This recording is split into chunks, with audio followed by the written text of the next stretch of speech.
Chapter 8. Are we losing ground? The most important fact about the world's agricultural land is that less and less of it is needed as the decades pass. This idea is utterly counterintuitive. It seems obvious that a growing world population must need larger amounts of farmland. But the title of a remarkably prescient 1951 article by the only economist to win a Nobel Prize for agricultural economics, Theodore Schultz, tells the true story: the declining economic importance of land. Consider these countries and try to guess which one is rich and which poor. 1. Landlocked, mountainous, almost no oil or metals or other extractive resources, little flat farmland, high population density. 2. So flat and low that it is in constant danger of being flooded by the ocean, which has happened many times in its history. High population density, no natural resources. 3. Fastest population growth rate and largest rate of immigration in the world in the past half-century. Very high population density, no natural resources, not even fresh water. 4. Low population density, huge stores of natural resources, much fertile farmland. In order, the first three countries are Switzerland, Holland, and Hong Kong. The fourth country might be most of the countries in Africa or South America. The first three are among the richest and most economically vibrant countries on Earth. Many of the fourth group are dirt poor. The reduced economic importance of land is shown by the long-run diminution in the proportion of total tangible assets that farmland has represented in various countries. See Figure 8.1. Productivity of food per unit of land has grown much faster than has world population in recent decades. See Chapter 5. And there is sound reason to expect this trend to continue. This implies that there is less and less reason to worry about the supply of land. Nevertheless, let us address the supposed problem of land shortage. The title for this chapter comes from the 1976 book by Eric P. Ekholm, Losing Ground. That book was written with the support and cooperation of the United Nations Environment Program and contains a laudatory foreword by Maurice F. Strong, the Executive Director of the UN Environment Program. I draw attention to the auspices of Ekholm's book because it was and is representative of the official position of the interlinked world community of environmental and population organizations. The thesis of Ekholm's book is that the world's farmland is deteriorating. In the language of Strong's foreword, our delicately balanced food systems are being ecologically undermined through deforestation, overgrazing, soil erosion and abandonment, desertification, the setting of irrigation systems, etc. As a New York Times headline about the book put it, fertile land areas dwindling in poor countries despite aid. And, in conjunction with the appearance of Ekholm's book, the UN convened a conference on desertification. Front-page headlines in the New York Times reported 14 million acres a year vanishing as deserts spread round globe. Newsweek's headline to a full-page story was Lethal Spread of the Sands. Children's books tell this story in simple terms: our soil wasted and lost. The clear implication of these frightening statements is that the world's supply of arable land is decreasing. Not true. The world is not losing ground on a net basis, as this chapter shows. Of course, arable land in some places is going out of cultivation because of erosion and other destructive forces, as well as because productivity elsewhere is increasing and the land is no longer needed, for example, in Wisconsin and the southeastern states of the U.S. But taken as a whole, the amount of arable land in the world is increasing year by year, in flat contradiction to the clear implications of the statements quoted above. Indeed, Ekholm now says, and it is good to hear, my book did not assert that the world as a whole is losing arable land on a net basis, nor did I intend to imply that.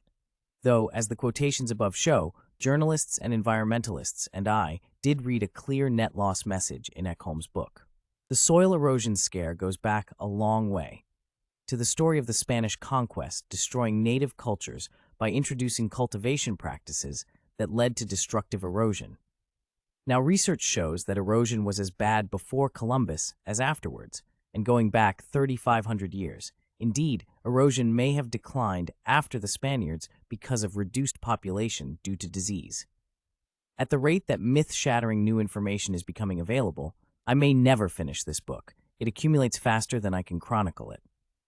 How can it be that agricultural land is becoming less important? Let us first step back and specify the questions to address, which are never easy to formulate. We should first ask, what is the present trend in the supply of arable land? Next, we ask, what is the effect of increasing affluence on the supply of agricultural land? And last, what is the effect of population growth on the supply of agricultural land and recreational land? The first two questions are answered in this chapter. The third is answered in chapter 29. As to the meanings of arable and suitable for crops, here again, economics cannot be separated from semantics. At one time, most of Europe could not be planted because the soils were too heavy. When a plow was invented that could farm the heavy soil, most of Europe suddenly became arable in the eyes of the people who lived there. Most of Ireland and New England originally were too hilly and stony to be farmed, but with back-breaking toil, stones were removed and the land became suitable for crops. In the 20th century, bulldozers and dynamite have pulled out stumps that kept land from being cropped.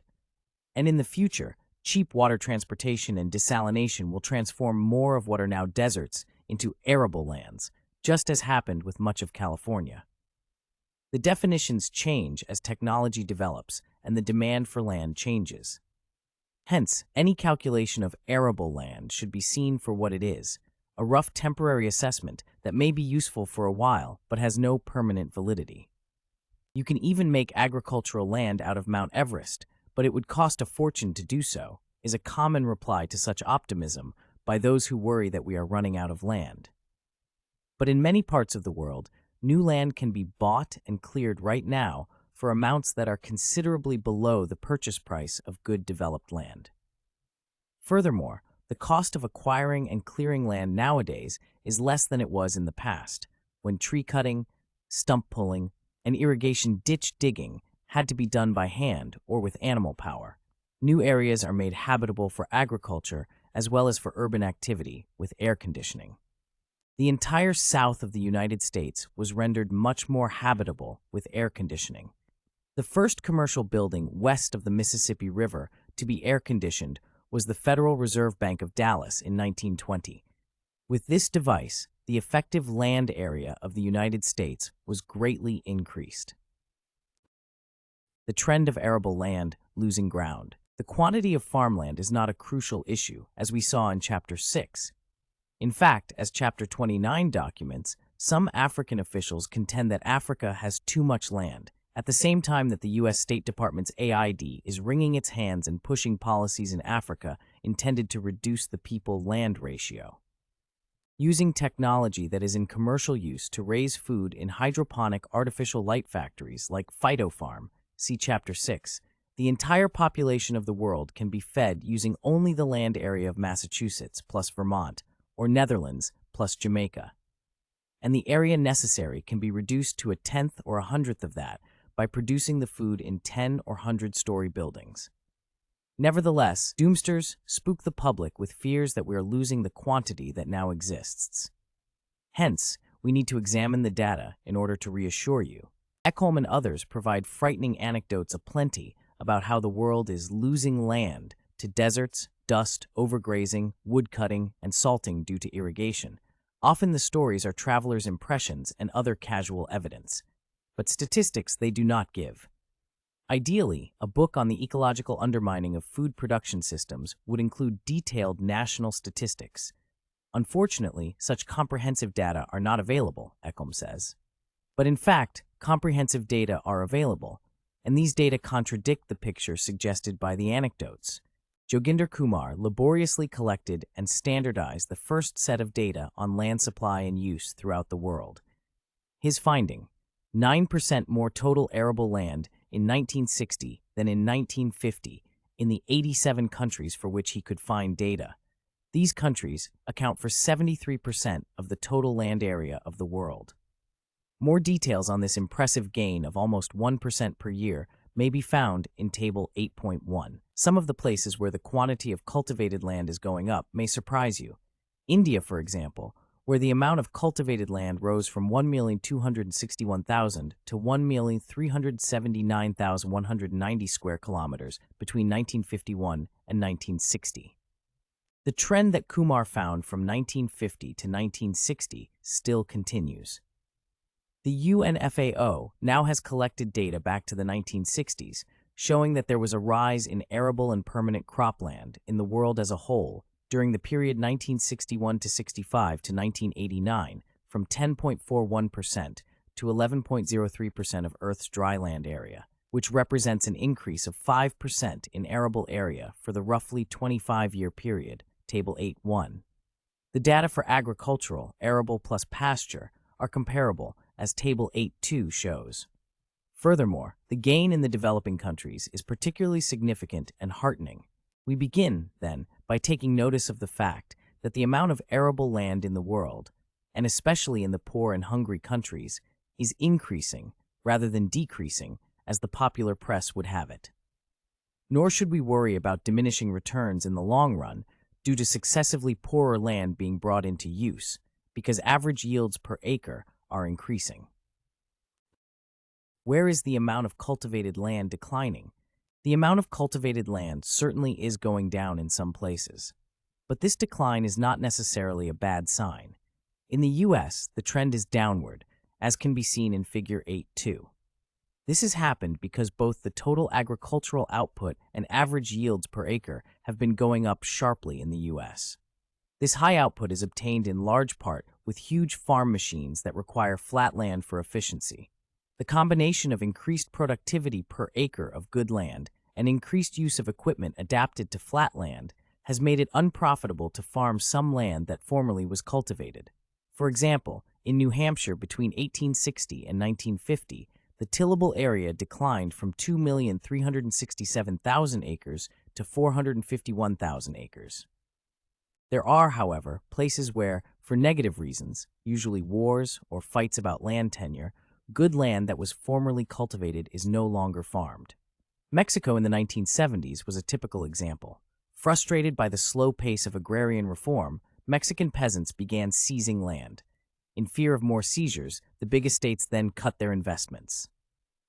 The agrarian unrest has interrupted agricultural production and investment at a time of economic crisis. Sonora's farmers, who grow more than half the country's wheat, complain that their 1977 production will be reduced as much as 15%, or 220,000 tons, because of the unrest. Even the persons who worry about the loss of land acknowledge that it is in our own power to have more land if we will work for it.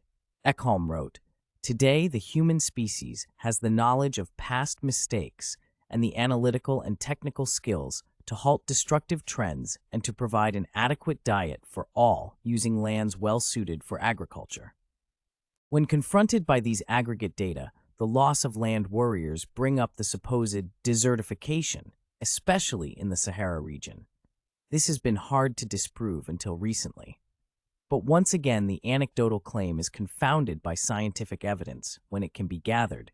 Despite the widely held impression that the sands of the Sahara are relentlessly expanding, consuming villages and contributing to famine in Africa, a new analysis of satellite images shows the greatest desert on Earth has stopped growing and is now shrinking. For years, researchers and agencies have assumed the Sahara's advance was implacable, but scientists who examined 4,500 satellite pictures taken over the past decade say it is clear the Sahara essentially reversed its expansion in 1984 and has since contracted dramatically. The story goes on to quote Compton J. Tucker and Harold Dregden as saying that the previous belief in Sahara expansion was simply assumed and that expansion and contraction seemed to be natural. Trying to stop the natural process probably would be fruitless. Desertification certainly can occur in some circumstances. For example, recent satellite evidence shows that in the western U.S., hundreds of millions of acres are being degraded by cattle.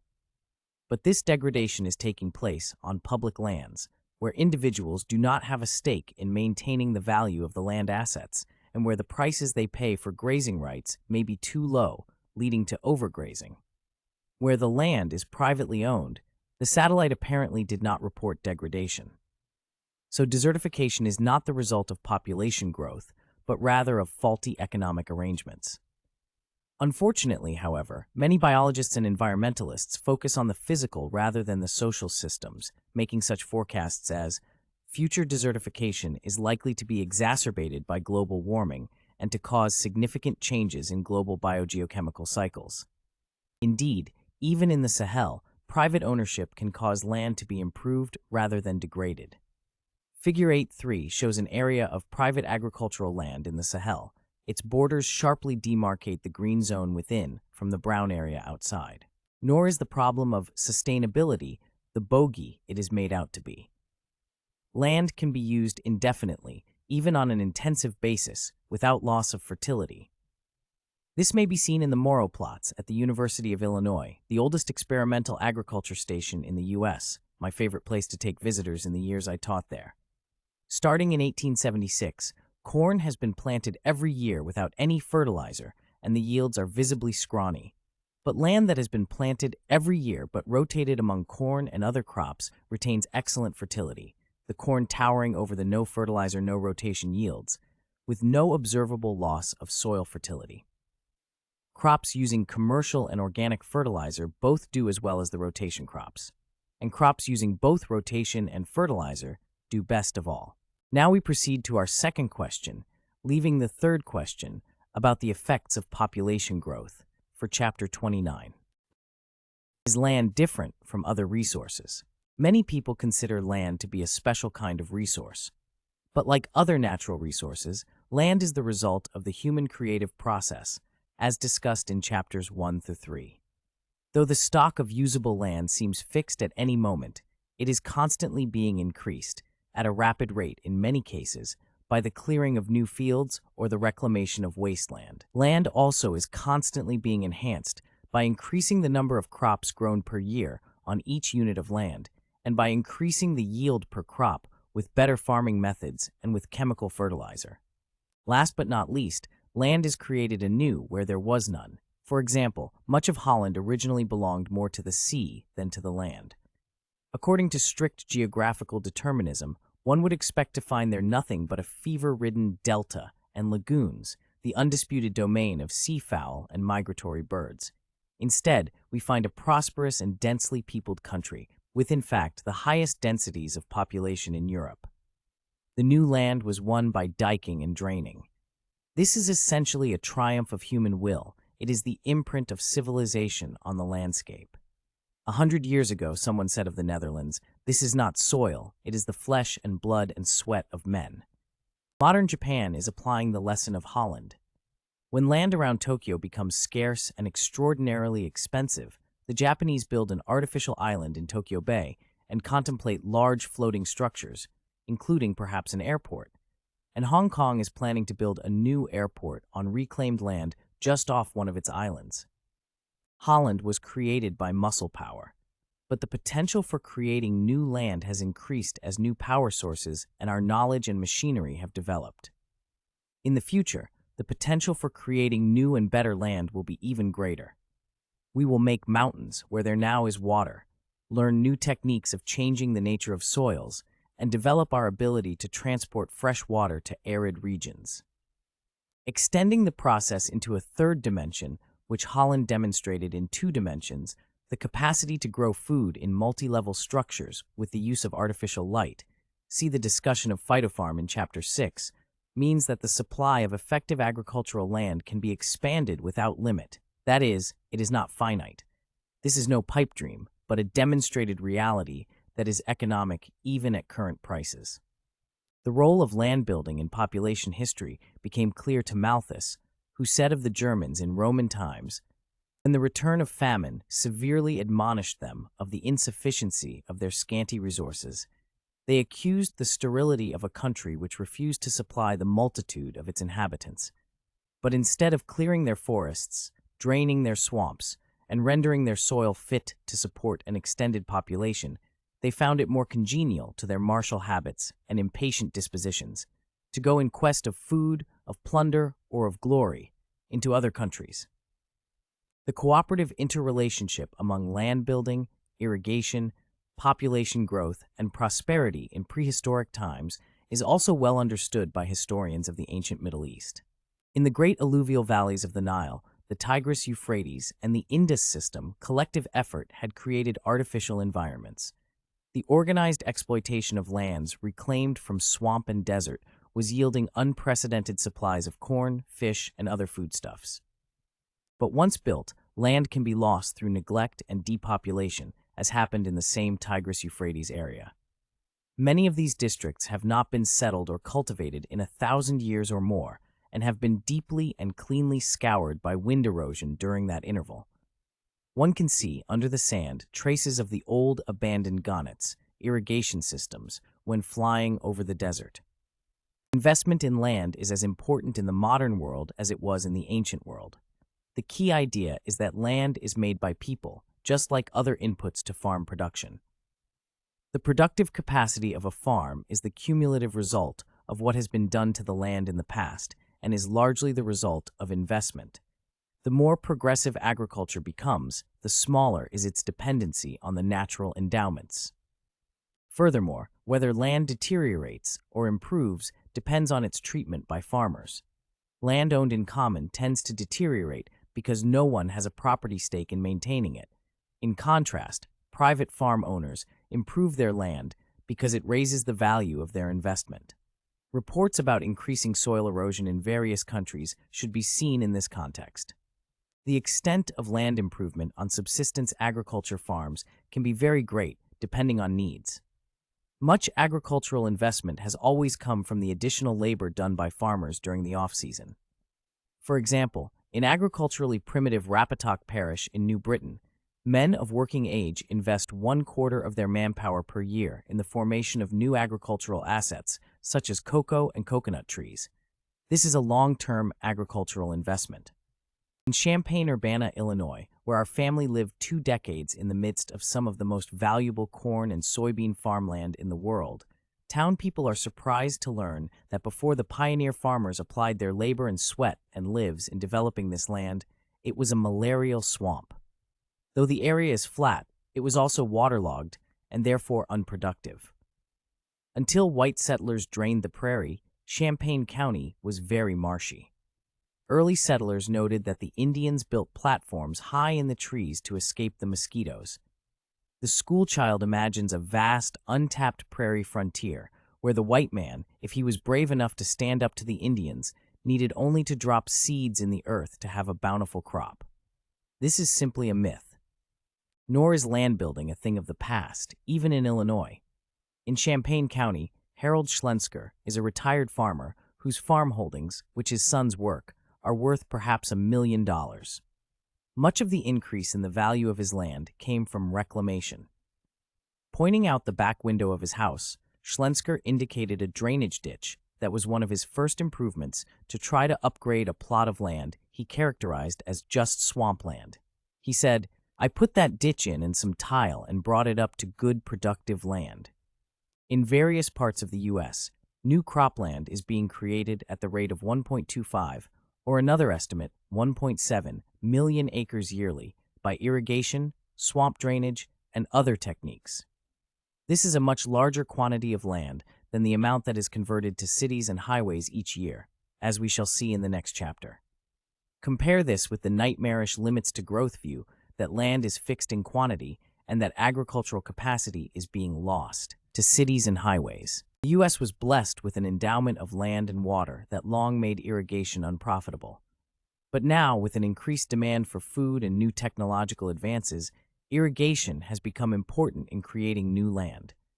California's San Joaquin Valley illustrates the miracle. A century ago, it was desert, but today, a Rhode Island-sized tract in California's arid San Joaquin Valley, known as the Westlands Water District, contains some of the richest farmland in the world, the product mainly of multi-billion-dollar federal reclamation projects that irrigated the parched valley floor with water from government dams. Center pivot irrigation is a land-building innovation so promising that it deserves special attention. Those are the huge circles you see below you as you fly west from Ohio to the west coast. In its natural state, the land along the Columbia River in eastern Washington and Oregon is a forbidding expanse of shifting sand, sagebrush, and Russian thistle, and only the hardiest of farmers or ranchers would try to wrest a living from it. The region is so desolate that the Navy uses some of the land as a bombing range. But for all this, the Mid-Columbia region is one of the most thriving new agricultural areas in the world. Thanks to a remarkable new system of irrigation, the desert along the river is blooming. With pivot irrigation, the water is pumped from the river to the center of a round field, a half-mile in diameter. A giant arm of 6-inch pipe, a quarter of a mile long, pivots around the center of the field like the hand of a clock, making one revolution every 12 hours. Since much of the land is almost pure sand, it must be continuously fertilized, and here too, the sprinkler system is used by feeding the appropriate nutrients into the water. By the 1970s, irrigation had begun to appear even in fertile areas such as Champaign County, Illinois, whose corn and soybean land is as rich as any in the world, even without irrigation. And in areas where water is too scarce or saline for ordinary irrigation, and where labor is scarce, the blast system of drip irrigation, also called trickle irrigation, multiplies yields. There are vast barren areas of the planet that may be brought into cultivation when energy, together with desalination and irrigation technology, become cheaper. To fly over the Nile River in Egypt is an amazing experience. A beautiful verdant strip surrounds the river, but beyond a few thousand meters from the river, the rest of the country is entirely brown. That narrow green strip supports 56 million Egyptians, 1990. Irrigation and desalination could make the rest of the country green too. Then there is outer space and the planets. Science fiction? Many respected scientists see potential there. Making plans so bold that they seem almost unbelievable, many of the nation's leading scientists are calling for immediate steps to begin colonizing space. Their goal is to make the vast reaches of space the natural habitat of man, with Mother Earth remembered as the Old World.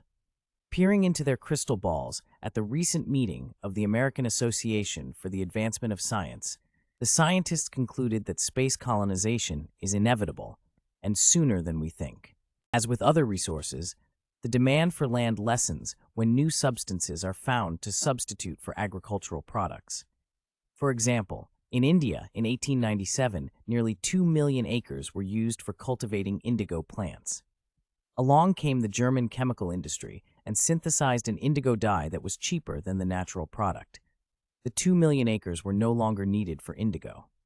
In high-tech farming, knowledge substitutes for land.